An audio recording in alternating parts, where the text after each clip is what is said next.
Click दर्शन पर मैं दर्शन सुधाकर आपका स्वागत करता हूं।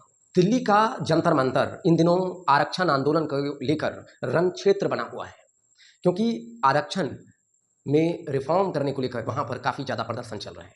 हालांकि गौर करने वाली बात है कि ये जो प्रोटेस्ट चल रहा है इसमें आरक्षण हटाने को लेकर बात नहीं हो रही है, बल्कि इसमें सुधार करने की बात हो रही है। लेकिन क्या भारत में आरक्षण हट जाएगा या सुधार हो पाएगा? क्योंकि भारत विविधताओं का देश है और आपको पता है कि यहाँ की संरचना काफ़ी जटिल है और संवैधानिक प्रावधानों में शुरू से ही जो है सामाजिक प्रतिनिधित्व को ध्यान में रखते हुए आरक्षण की व्यवस्था की गई है, जिसमें कि एससी एसटी कम्युनिटी को जो है सामाजिक प्रतिनिधित्व लोकतांत्रिक सिस्टम में, चाहे वो नौकरी हो या जनप्रतिनिधि का क्षेत्र हो, जो लोकसभा और विधानसभा में आरक्षण है, दिया गया है। समय के साथ आरक्षण में बदलाव भी हुआ है, क्योंकि हालांकि जो आरक्षण के समर्थक हैं उनका ये तर्क है कि उनकी जातियों को भारत में जो है काफ़ी दिनों से जो है एक सामाजिक वंचना झेलनी पड़ी है, इसलिए समाज के मुख्य धारा में शामिल होने के लिए उन्हें आरक्षण जो है मिलना जो है उनके लिए एक संवैधानिक अधिकार है। जबकि आरक्षण के विरोध करने वाले का तर्क है कि इससे मेरिट प्रभावित होती है और आज़ादी के लगभग 80 सालों के बावजूद क्या ये समाज के मुख्य धारा में नहीं आ पाए हैं। विरोधियों का ये भी तर्क है कि जो रिजर्वेशन है उसका असली लाभ समाज केंद्रित ना होकर परिवार केंद्रित हो रहा है। हालांकि इस दावे में जो अभी आंदोलन में इस तरह के दावे किए जा रहे हैं, इनमें थोड़ी सी एक फैक्ट भी दिखता है, क्योंकि अगर उदाहरण के तौर पर जो आंदोलनकारी बताते हैं, चाहे चिराग पासवान हो, वो पासवान समाज से हैं, एससी हैं, लेकिन उसके बावजूद जो है उनको आरक्षण मिल रहा है, आरक्षित सीट से जो है वो चुनाव लड़ रहे हैं और जीतते हैं। उसी तरह से कई ऐसे संपन्न परिवार हैं, चाहे वो आरक्षण जो रिफॉर्म की बात करने वाले लोग हैं, वो टीना दावी का नाम लेते हैं, उसकी बहन रिया दावी का जो है नाम लेते हैं, क्योंकि ये लोग संपन्न परिवार से हैं और वो आरक्षण का लाभ लेते हैं।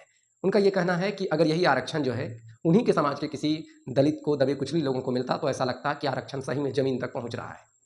वहीं पर जो इसके समर्थक हैं उनका ये कहना है कि आरक्षण जो है गरीबी देख के नहीं दी जाती है, गरीबी के लिए कई लोक कल्याणकारी योजना जो है सरकार चलाती है, वो चला सकती है और गरीबों को मुख्य धारा में ला सकती है। लेकिन चूंकि सामाजिक वंचना का शिकार जो है निचले तबके के लोग रहे हैं, इसलिए आरक्षण जरूरी है। लेकिन यह भी पूरा सच नहीं है, क्योंकि भारतीय संविधान में समय समय पर इसे अपडेट किया गया है। मसलन 1990 में जब मंडल कमीशन की सिफारिश को बीपी सिंह ने लागू किया था, तो उस समय जो है ओबीसी को 27% रिजर्वेशन दिया गया था और पूरे देश में इसका काफ़ी ज़्यादा विरोध हुआ था। बाद में जब 1992 में सुप्रीम कोर्ट ने इस केस में ये फैसला सुनाया कि ये आरक्षण वैध है और आरक्षण की सीमा को भी उन्होंने 50% तय कर दिया। समय के साथ जब देश में प्रदर्शन हुए, जो 2017 का विधानसभा 18 का विधानसभा चुनाव था और 19 में जब लोकसभा का चुनाव होने वाला था, तो उससे पहले जो है भारत सरकार ने, केंद्र सरकार ने ईडब्ल्यूएस आरक्षण दिया, जो कि उसका आधार आर्थिक पिछड़ापन था।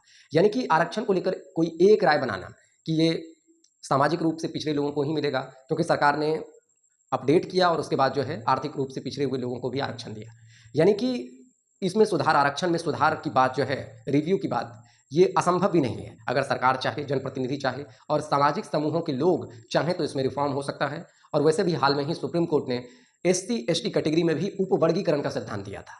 उपवर्गीकरण का सिद्धांत यह है कि एससी एसटी में वो जो ताकतवर जातियां हैं उनको जो है उनका रिजर्वेशन थोड़ा सा कमा देना है और जो निचले तबके के लोग हैं उसके रिजर्वेशन को बढ़ाना है।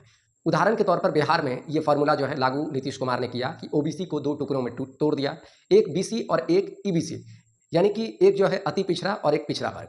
पिछड़ा वर्ग यानी बीसी में बैकवर्ड क्लास में वो जातियां आई जो कि ताकतवर ओबीसी जातियां हैं, जैसे कुशवाहा, कोयरी, यादव, कुर्मी, ये सब जितनी जातियां हैं ये आपका बीसी में आ गया। और जितनी भी ओबीसी में जो आरक्षण का जिनको बहुत कम लाभ मिल पाया है या उतनी ताकतवर जाति नहीं है, उसको ईबीसी कैटेगरी में डाल दिया, जिससे कि उसका भी जो है उत्थान हो रहा था। लेकिन जब सुप्रीम कोर्ट ने एक जजमेंट दिया कि एससी एसटी में भी सबसे पहले तो उपवर्गीकरण होना चाहिए और इसके साथ क्रीमी लेयर लागू होना चाहिए, तो देश के बड़े बड़े जो एससी कम्युनिटी से आने वाले राजनेता हैं उन्होंने विरोध किया, चाहे चिराग पासवान हो, रावण हो, इसलिए कि उनको ये लगा कि ऐसे में जो है वोट बैंक में बिखराव हो सकता है। तो उन्होंने कड़े शब्दों में सरकार को यानी कि कहा कि नहीं, ऐसा नहीं होना चाहिए। हालांकि सुप्रीम कोर्ट ने तो एक राय दी, लेकिन उसको करना ना करना सरकार के क्षेत्र का मामला है। अब ये आरक्षण आंदोलन आखिर क्या निष्कर्ष निकालेगा ये कहना मुश्किल है, लेकिन चारों तरफ जो है रिफॉर्म की बात हो रही है, विरोध और समर्थन की बात हो रही है। अगले वीडियो में हम देश के ताज़ा तरीन मुद्दे के विश्लेषण के साथ आएंगे। इस वीडियो में इतना ही। क्लिक दर्शन देख रहे हैं आप, अगर यूट्यूब पे देख रहे हैं तो सब्सक्राइब जरूर करें और फेसबुक पर हमारे पेज को जरूर फॉलो करें। धन्यवाद।